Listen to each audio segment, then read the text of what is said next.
Next, introduce Bean Kim. And I must confess, I'm waiting to hear what this is about. This sounds like a great talk. So thank her for expertise, and come on up. I don't see you though. But actually, it's a talk I can't give, even if the slides come up. What's that? Oh, she's virtual. Don't come up. Hi. Say hi. You're right there. I'll go away now. Thank you very much. Awesome. Can everyone hear me? Wonderful. Okay. I assume you can also see my slides. Thank you, organizers, for having me. I wish I were there in person. I have a small baby and we've been on the cautious side in terms of traveling. But here's the good news. I'm quite sick right now, coughing, sneezing all over the place. So you should be glad that I'm not there spreading germs to everybody. But I'm really excited to talk to you about interpretability on my title, Don't Do It, Emmanuel, how to stop worrying about interpretability and start making progress, and why you should. If you don't know what I'm talking about, well, what is this Don't Do Emmanuel business? It's totally worth our 45 seconds of our life to pause and watch this video. So we're gonna do that. This is Emmanuel, do not do it. Emmanuel, don't do it. Emmanuel, don't do it. I'm trying to educate people right now, okay? Can you just stop? Can you just, Emmanuel, every time. Emmanuel, don't do it. Emmanuel, don't do it. Emmanuel, don't do it. Emmanuel, don't choose violence. Please, every day we go through this. Gosh, it's never ending. Our black swan, actually. Right over there. Emmanuel, don't do it. Emmanuel, you know what? Do it.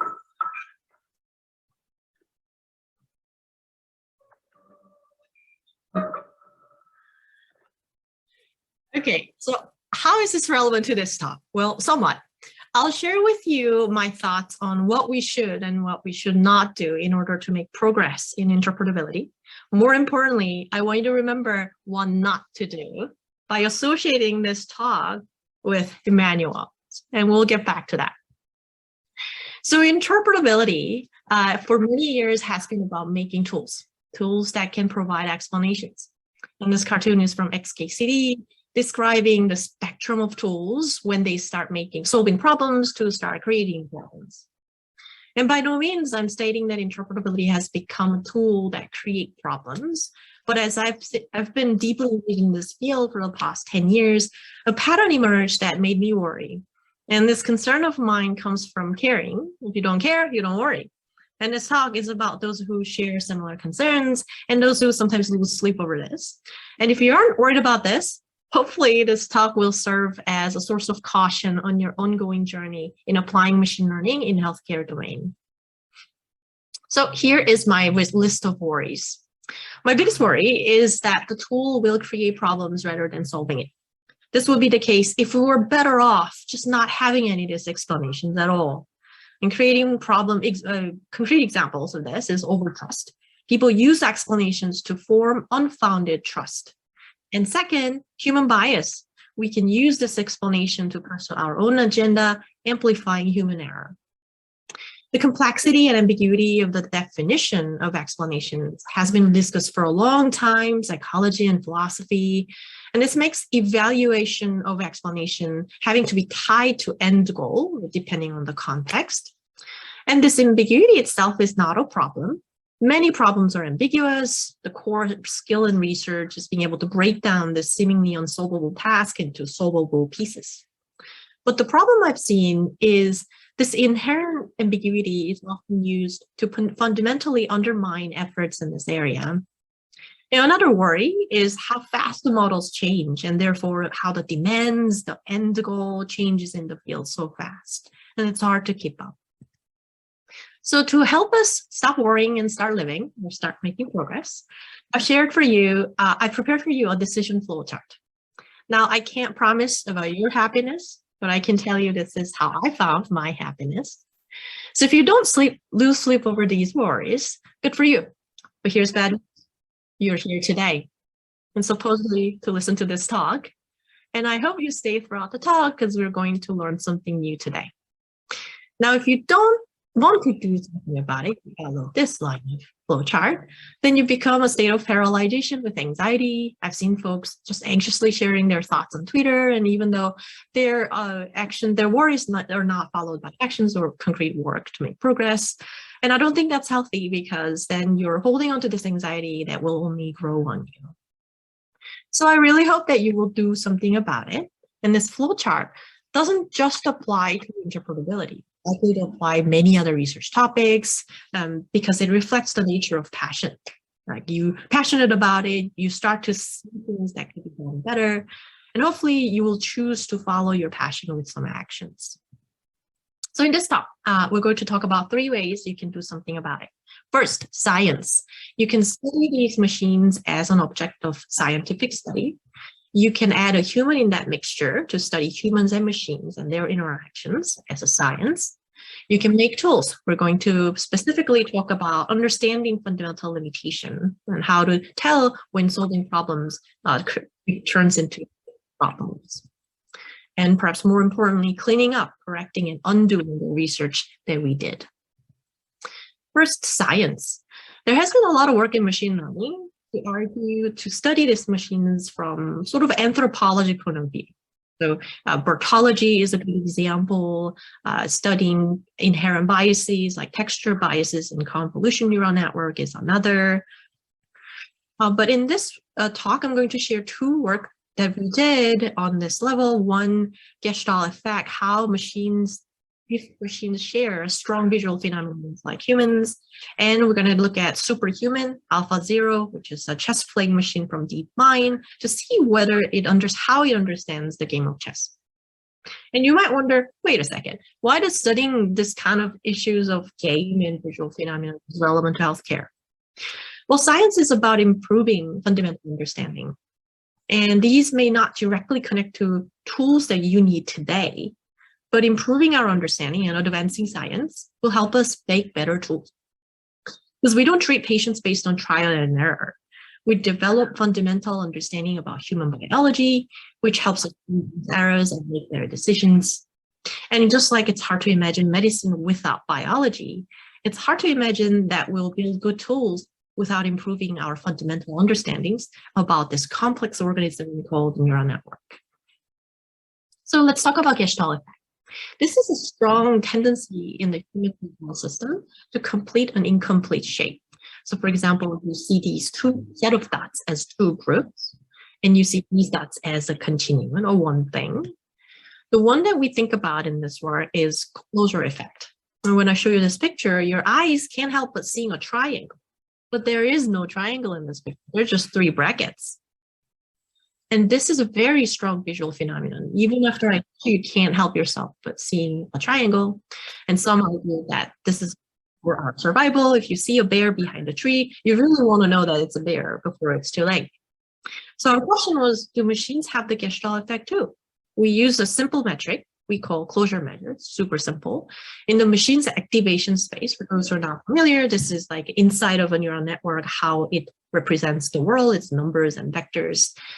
We measure how similar the gestalt triangle, this guy, is to a full triangle compared to when these edges are rotated, no longer having that gestalt effect. And we carefully control for other confounding factors like pixel overlap, position, and rotation angles. So this graph shows a closure metric, the one we just saw, in the y-axis as the of this triangle grows. This is a classical way of measuring this effect in humans. We train a few networks with different characteristics. We train a network with random labels, and that means that it will overfit at training time. It knows exactly what to say at training time, but at test time, it doesn't know how to generalize.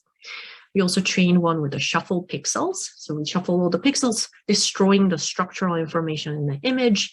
This one, of course, also don't know how to generalize. What we found is that neural network has a closure effect only if it learns how to generalize, just like humans do. And this is interesting, this relation between human-like perceptual tendency and neural network generalizability, because maybe that means that we should build in this human-like perception into this neural network. But maybe that's not a good idea. Maybe it will prevent machines from learning to solve a task in a completely different way. Because, we have superhuman networks that does things better than humans, like AlphaGo. If you follow that beat World Go champion Isadori in 2016, this was like a huge thing in Korea. I'm from Korea. I guess it was a huge thing internationally. And our question was, could we study these networks as objective scientific study, these superhuman networks, and learn something new? And that's what we did when we studied AlphaZero. This is a self-trained chess playing model from DeepMind and collaborating with a world chess champion. The self-trained means that it was trained by playing against itself. It never, ever saw how humans play chess. And this is interesting because if we can show it naturally learns to share some basis with us, that gives us hope to expand what we know. And this AlphaZero is not just any chess playing machine. It plays it very, very well. It beats Stockfish engine, which is arguably the best chess engine out there. Some might argue that no human can beat this engine, only after 4 hours of training from scratch. And we're fortunate to have Vlad, who is a former world chess champion and also co-author of this paper, who has a better chance of communicating with this superhuman network than any of us. So the first question we had was, okay, how does AlphaZero see the game of chess? Does it learn to play in a completely different way, or does it know some human chess concepts? It turns out it does, but what concept is learned and where varies. So for example, material imbalance, how many pieces you have and I have, is learned and then forgotten as AlphaZero gets better at training. So this is training steps, and the accuracy is a proxy for how much it knows in its activation space. And others in check, that's a pretty important concept for winning the game, and that's learned throughout. And what I find really interesting about this is that one might argue that material imbalance is something that novice chess player might use at first, but experts know that imbalance alone isn't enough to win the game. And it seems like AlphaZero is following some similar phase to as it learns how to play chess. Thanks to data from ChessBase, we also compare the evolution of human chess playing versus AlphaZero's. This graph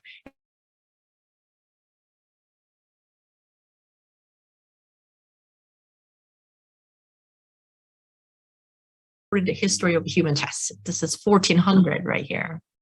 And on the right, you have AlphaZero as they look pretty different. And it's interesting how AlphaZero has much more diverse opening moves than humans. Just to beat AlphaZero, you kind of have to master a variety of different strategies, perhaps. And it was true for many restart of retraining of AlphaZero, similar trends. It's also interesting that there's a point right here that AlphaZero just like clicks. It knows now how to play chess. And it also chooses its style of play, what kind of moves that it uses. And this explosion of skill aligns with Vlad's qualitative assessment of the capacity of AlphaZero, also our quantitative observation. So finally, we took a first step towards extending what we know. This is a small step, because validating a complex new chess concept that humans never know before, that's going to be hard and likely require many more than one world chess champion. We do something really simple here today, and many concepts that we discover remain mystery. And don't take my word for it. If you play chess, you can go to this tool, this website here, or that website. You can just Google, that website right there, or just you can Google me. See if you can find any new concepts. You can also submit a form that, I think this concept, means that thing. You can help us communicate with this alien. So let's talk about briefly science about human interaction with machines too. It's important to note that there has been many work on this way before machine learning ever started. Cognitive science, psychology, AI, and many others. Here's a work specifically for Professor Lombroso, who was influential to many of my work. If you're interested, watching her recent talk at HCXAI at CHI a workshop is a really good idea. There's also lots of work on HCI on studying how humans and machines interact. But in my world, what I'm interested in is how humans interact with machines with explanation.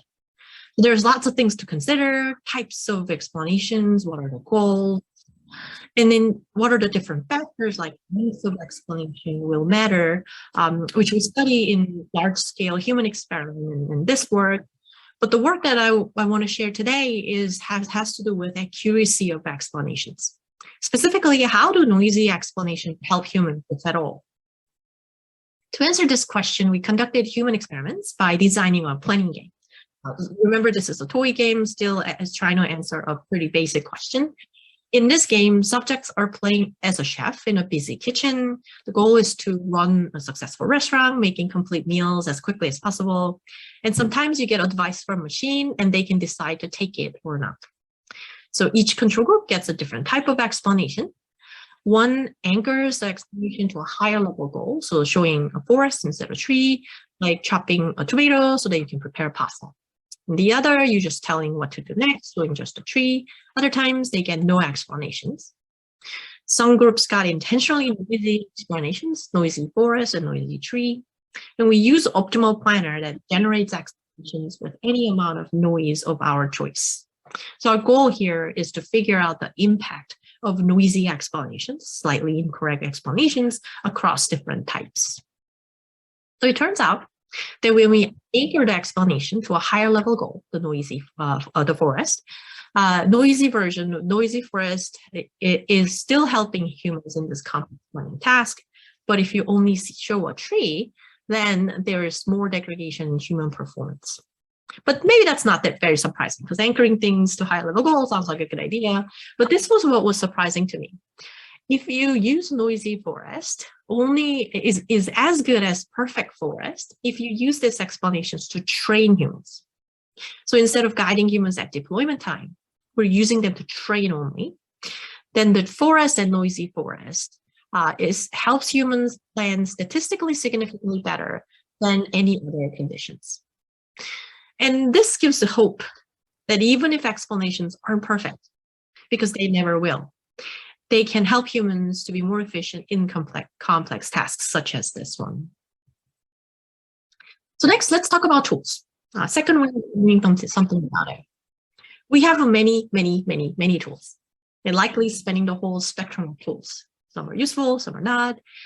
Because we have so many tools, instead of talking about any specific tools, it seems better time spent if we take a step back and talk about how we create these tools. Specifically, let us focus on two things. One, understanding fundamental limitation of tools that generates explanation, and understanding when tools are solving problems versus creating problems. So to discuss this idea, this diagram is useful. So let me explain what this means. There's two circles here. This left circle represents what humans know in our representational space. So when I say, this dog is fluffy, you know exactly what I mean. Whereas the circle on the right is machines representation space. And there's probably some overlap between what we know and what machines know, but probably there are things that we don't yet have a representation for, like move 37 that AlphaGo played against the world Go champion Isador. This move, Go players are still talking about it to this day, trying to understand how this move turned around the game for AlphaGo. So right now, we mostly communicate with machines by crafting objective function that machine optimize. We build tests, we build interpretability methods that provide explanations. But our intention is limited to only what we can see. Here's the overlap. But the truth is the full impact of any tools is unknown to us because we simply can't understand that part. We can only understand this part, whereas this potentially bigger part that we simply can't see. In other words, we don't know what to test or fully understand why interpretability methods are doing what they're showing. And this is a fundamental limitation that we will likely never overcome. In other words, these two circles I'm showing you, they will never perfectly align. And this is not just limited to interpretability. It actually applies to many fields in machine learning, where robustness. You have a carefully crafted, beautiful mathematical description of your problem, And even if your method shows that it's improving under that metric, yeah, you have a well-defined problem, and I know you're proud of it, but you're not free from unexpected behaviors that you didn't account for in practice. And some of them you won't even know, even if it's happening right in front of you, because humans simply cannot comprehend it. So what do we do about this? Well, let me tell you first what not to do. So let's not just think about complaining about without doing anything about it. As I said in the flowchart, I think it's perfectly valid to raise an issue in domains, even if you have no intention to do anything about it. And that's how we do science. But when it becomes a habitual on a text on people who are trying to do something about it, I think it starts to become unproductive. The jokes are funny, but in the same way that our Emmanuel is funny, but really not helping anyone. So let's not do it, Emmanuel. Don't use violence today. So what should we do about it? One, expanding what we know, expanding the circles and check with reality. What do we mean by expanding what we know? So one way to increase this area, the purple area that we saw, where only machines know, is to grow our circle, make our circles big. And I've done a few work on towards this goal, for example, discovering concepts by letting machines draw via generated model, a new concept that it learned, or find patches of images that's relevant to together form a new concept. And some continuing work that I'm really excited about doing, really excited that we are doing, is extension of AlphaZero work to actually find a new chess concept with a former professional chess player who also happens to be a PhD student in machine learning. So we have a lot of fun work to do. And second way of what to do is reality check. I think this relates to the previous talk where it strikes me that only 1 paper out of 7 includes a practitioner in the medical paper and plus machine learning. And I think this point relates to that. If the tool is used by people you've never met, that's actually a good sign that tool is solving some problems. And there are tools used by many folks, and there are many tools out there, but here are some examples that I took it to my heart that this tool, TCAV, is useful. So some background on this tool. This tool came out many years ago. It introduced using concepts as a medium of explanations, which is something that I strongly believe in as a right step forward to make machines speak our language, as opposed to us trying to speak their language. And one of my favorite is this paper from King's College London. Again, I have never met any of these authors who used this medical concept to understand models that classify cardiac health. And the way that they put in the conclusion is just the best way to describe it. They say, by using concepts to summarize, this puts the prediction in the context of current medical knowledge and clinical decision-making guidelines. In other words, using concept that doctors are trained to use, we're making this tool available for not just the machine researchers, but also actual experts in the field. And this work has won some nice awards. But note though, that this reality check has limitations itself. Just because someone is using the work in some domain doesn't mean that it's not a good tool, tools that create problems in some other domains, because again, simply those big areas that we simply can't comprehend. So constantly checking your notion of what's good, what's best, what's bad, correcting and undoing research is very, very important. And that brings me to the final part of this talk, cleaning up, understanding limitations of our tools and ourselves by correcting and undoing. There has been lots of good work from many people in the field trying to correct how we use this tool, interpretability.